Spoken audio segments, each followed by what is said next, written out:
Hi, I'm Kerry Grinkmeyer. I'm the host of Best of Us Investors. And this has been a tough week. Actually, it's been a tough month. As I look at my charts, it looks to me like this whole fiasco started shortly after Thanksgiving. And I got to thinking that a lot of my tribe members are probably experiencing a lot of fear. And I need to address that because a lot of them have never experienced what we're going through before. And I got to thinking, when in my life did I really experience fear? I know I experienced fear when I was 8 years old when my mother died.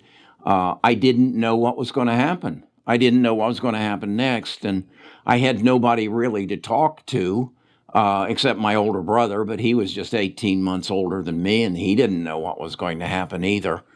And as a result of that, then in 2014, when my daughter died, I didn't have fear. I had a lot of pain. I had a lot of anguish and anxiety. It hurt me, but I knew I would survive because I survived before. And then I got to thinking, well, yeah, but that's different. That's not really fear. That's just, but I guess it is. And then I remembered back when I was a young kid, I went to a haunted house.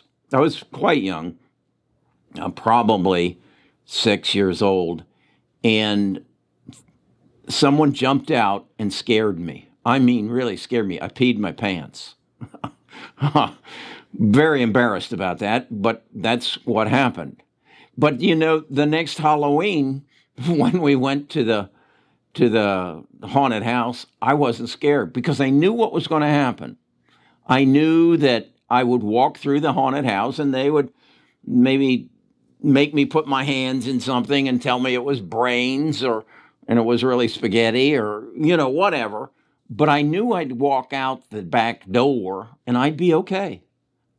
And that's exactly what I think a lot of you are experiencing because you've never been through this before.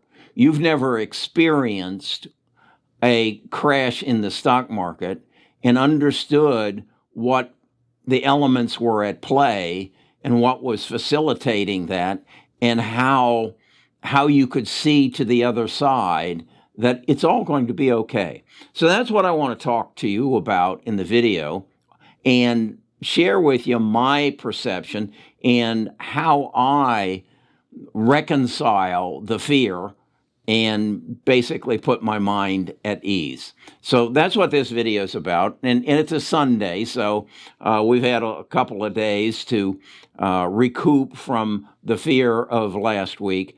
But let's talk about that and see if we can't collectively say, it'll be okay. Be right back with you. Best of Us Investors presents Kerry Grinkmeyer.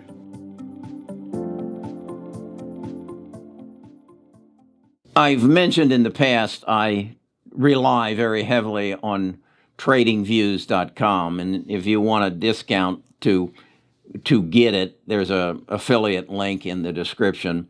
And I refer quite often to this chart, and I show you that the increase of the stock market is basically facilitated, in my mind anyway, through innovation and liquidity. You got to have both. You got to have money to finance the change that innovation and technology are bringing you. If you don't have the money, you don't have the ability to innovate, and then you don't have the ability, the finances to market your innovation. It's like when I was growing up, we always said you can invent a better mousetrap, but if you don't have the funds to market it, no one will ever know about it. And that's true. And we've crossed a threshold of celebration just this past week that pretty much went unnoticed. I have not heard anybody mention anything about it on the financial networks, or I haven't seen anything in the Wall Street Journal on it. But what happened was we crossed the 30 trillion, 30T, $30 trillion national debt. And I want you to, this is a picture of the debt clock. And as you can see, it is at 30 trillion, what is that? 10 billion, 100 million, 94, well, I don't know, $94,465. That was as of this morning. And that clock just keeps ticking. If you have never seen this, it's at nationaldebt.org. And it's kind of I was going to say it's kind of a fun thing, but it's not. It's really kind of pathetic. And what I want to do is then go back to this chart and show you the growth of the debt. And I start my chart in 2000. And in 2000, our national debt was $4 trillion. Now, I like to say it took us about a little over 200 years to get to 4 trillion. And then you can see by '08, we doubled it. From 2000 2008, we went to 8 trillion. And then now in and then in 2020, we were at 20 trillion. So we went from 4 to 20 trillion in 20 years. And then we went from 20 trillion to 30 trillion in 2 years. Yeah, in 2 years. So I've always said that money has to go someplace. So where does it go? Well, then what you see I've put alongside it is the triple Qs representing the NASDAQ 100. And you can see that money ended up, trickled through your hands, my hands. In my case, I took some of it and invested it. And that's where the bulk of it ended up. And so that is what has driven the stock market. So the question then becomes, does it stop there?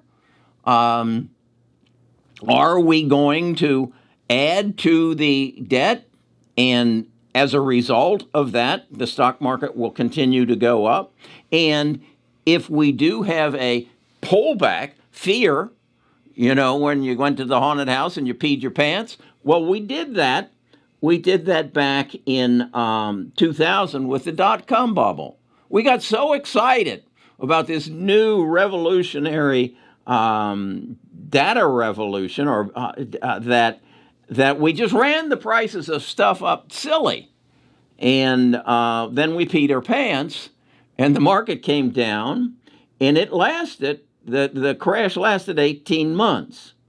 As a result, we pumped a little bit of money into the market, and then we went on a banking craziness and basically loaned people money that couldn't pay it back, and they bought multiple houses and rented them out, and then the subprime crisis happened. Again, we peed our pants, and the market fell. Looks like the NASDAQ or the QQQs dropped something in the neighborhood of, I think that says 52%, or is it 29%? But that lasted 8 months. So after 8 months, we cleaned ourselves up and went about our business and started to climb again.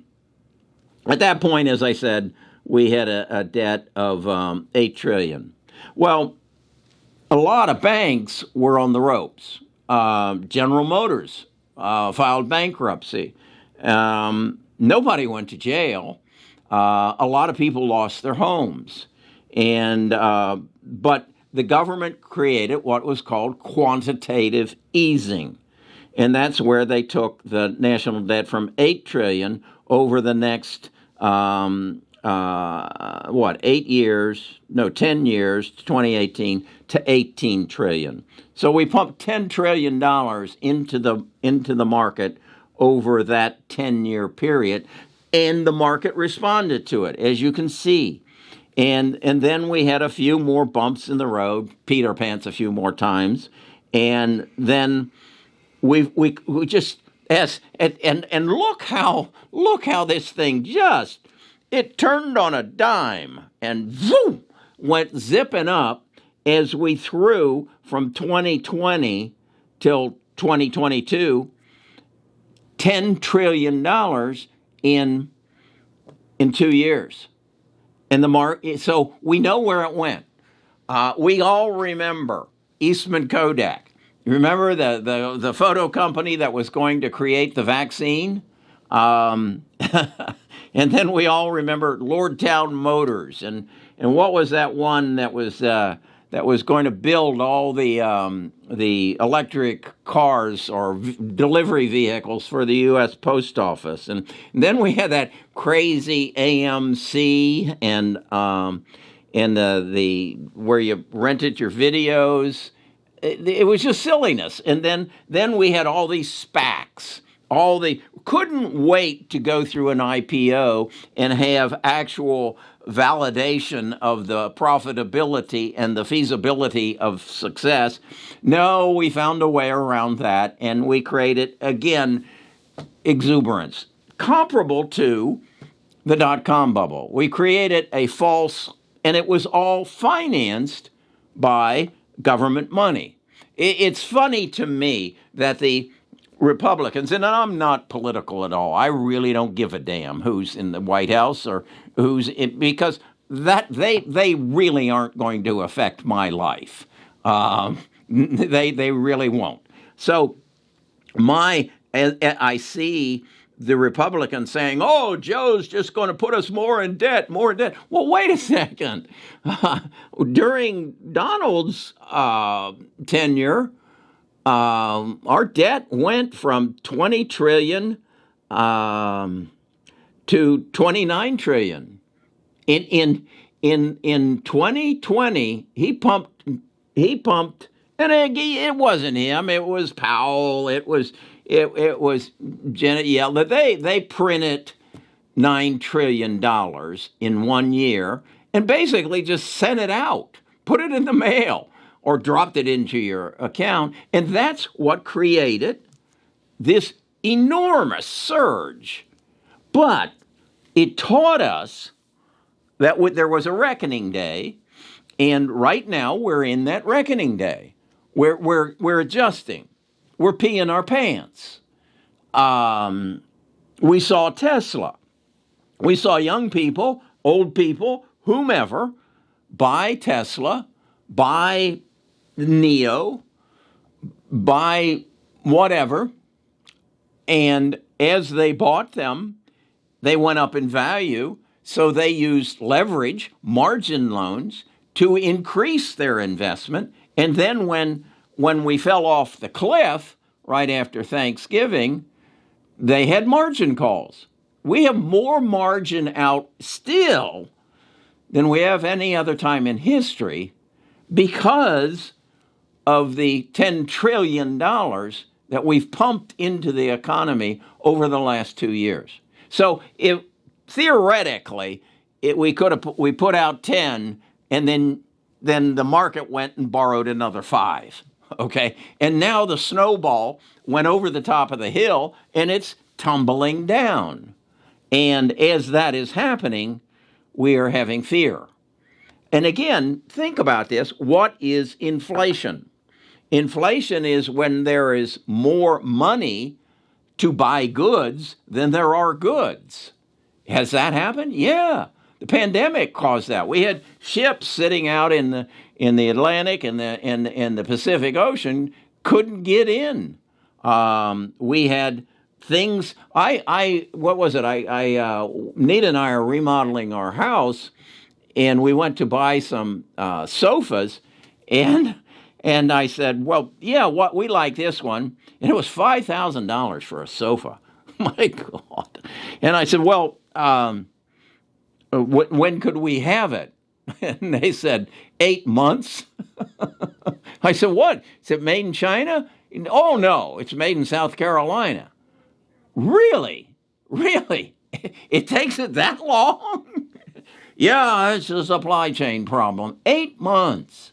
So that's the world we're living in, and that's the world that is causing inflation, because I guess what they're asking me is, well, maybe if you'll pay $6,000 rather than $5,000, we can get it to you in 4 months. Well, no, we're not going to do that, but I won't go there. So my point to you is interest rates are a temporary thing. Now, why do I believe interest rates going up and inflation is a temporary thing? Because we will get rid of this virus. And as we get rid of this virus, we'll get back to employment. We'll get back to where we bring the supply chain back to the United States. I think that's a given. We can't allow our supply chain to be held in China. If you read the Wall Street Journal this last week, China and Russia have just entered into a new trading agreement. How do you feel about that? Do you think maybe 3D printing and the supply chain will come back to? Yeah, because we can, and more importantly, because we must. And why must we? Fear. What do you think is happening in Washington right now as China and Russia enter into an agreement and Germany starts shaking at their knees because they need Russia's oil? All of Europe needs Russia's oil. And China doesn't have any.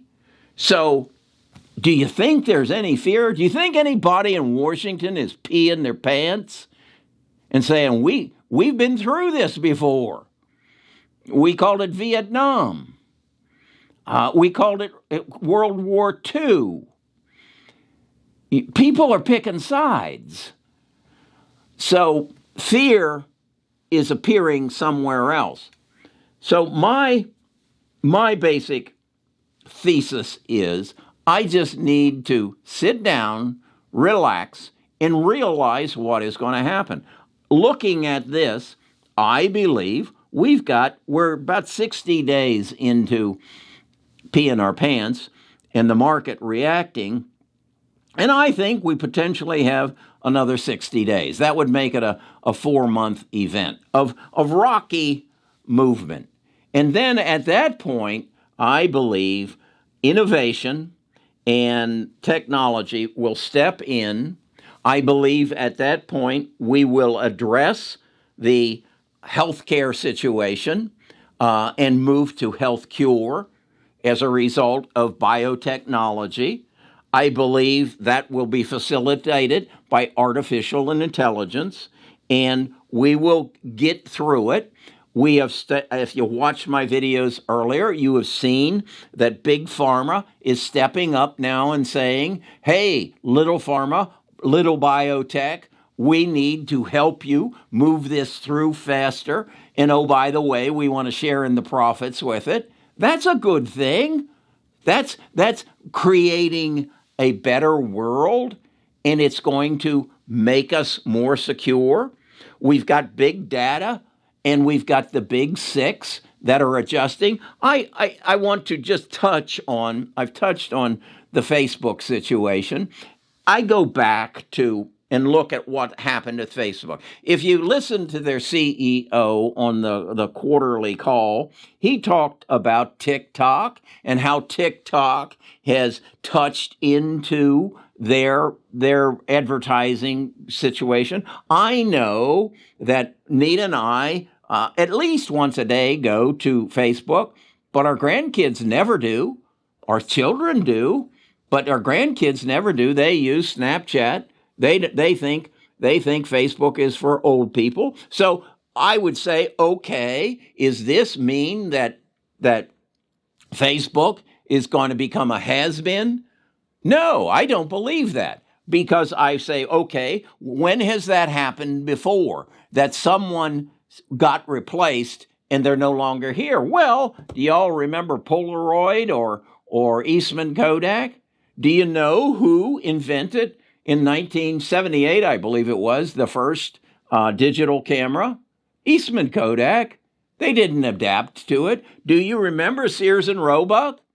Do you remember the catalog that they discontinued? And who reinvented the catalog? Guy by the name of Jeff Bezos. He started with books, and now it's the everything store. That could have been Sears Roebuck, but they didn't adapt. Well, Mark, on the other hand, is adapting.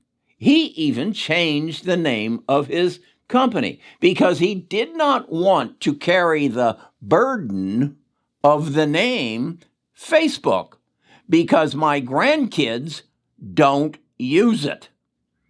So he said, if they won't use Facebook, maybe I can get them to use Meta. The other thing I think you need to recognize, and I was thinking about this last night. How much do you spend a month on stamps? Do you get anything in your mailbox that you care about, that you want? No. But do you remember when you used to write letters? My cousin sent me an envelope last month, and it contained handwritten letters that my father wrote to his mother while he was in the Korean War. That's how people communicated. And then we got email. And then we got Facebook. And now we've got, nobody wants to write, everybody wants to create a video. And that's the explosion of YouTube. And that's what Mark recognized, and that's why he has stories on his YouTube page that I don't, as I go down, Facebook page, as I go down my Facebook page, I don't stop. I don't want to read what you wrote, but if you'll talk to me in a short video, I'll stop and listen to you. So that's adaptation. Mark is not like Sears Roebuck. He's adapting his channel, his platform, to the needs of my grandchildren. That's what's happening. So that's why I'm okay. That's why I will not give up the big six. Apple, Google, Amazon, Microsoft, Facebook, and NVIDIA. I won't give them up because these are the smartest people in the room. Again, I saw on Twitter, a very prominent Twitter, and I'm pretty heavy on Twitter. I'm getting into it. I enjoy sharing my mind. So look me up. It's Best of Us Investors on Twitter. And this guy said, his tweet was, the Wall Street is nothing more than a huge casino. And I wrote back, if that's what you believe, pack your suitcase and go home. What I think Wall Street is my opportunity, no, my privilege to invest in some of the smartest people in the world. I can invest in Jeff Bezos. I can invest in Elon Musk. I can invest in the Steve Jobs and I can invest in Tim Cook or Bill Gates and their predecessors. I can invest in those companies. I cannot duplicate them. I don't have the brain power or the knowledge or the experience. I cannot produce a NVIDIA chip. As much as I want to, I can go out on my workbench and I can't produce one, but I can own part of that company. No, Wall Street is a casino if you play their game, but if you skip the slot machines, the roulette table, and the blackjack table, and go back to the poker table and play in that game, and you've done your studying, and you've done your reading, and you know what you know, and you know what they know, you can win. It is my privilege to educate myself, to become knowledgeable, and then go participate in the growth of some of the best companies in the world. So, don't be fearful. Be smart and go clean up. I know you peed your pants. Talk to you next week.